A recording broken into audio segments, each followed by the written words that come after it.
Parce qu'on est dans de la conquête, dans de la guerre de territoire.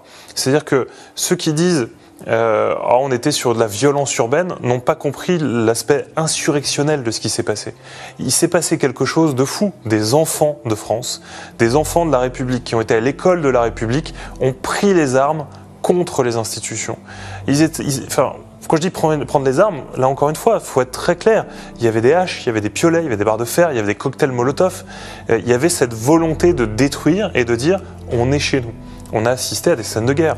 Moi, les policiers municipaux de ma ville, à qui je veux rendre un hommage et dire ma reconnaissance éternelle, parce qu'ils ont sauvé l'hôtel de ville et d'une certaine manière sauvé la ville, ces policiers municipaux, certains ont connu la guerre, ont été militaires dans le passé, et nous disent on a assisté à des scènes de guerre. Donc, c'est pas de la guerre civile encore, mais c'était des scènes de guerre civile.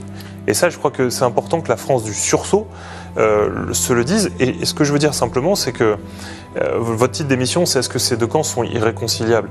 Bien entendu, parce qu'en fait, il y a aujourd'hui la France républicaine qui est menacée par des adversaires, par des ennemis qui veulent abattre son modèle. Et je terminerai simplement, si vous me permettez, en disant que moi j'ai l'espoir de la victoire. Je sais qu'on va gagner ce combat entre la France du sursaut et la France du chaos, parce qu'on est les plus nombreux et c'est nous qui allons gagner.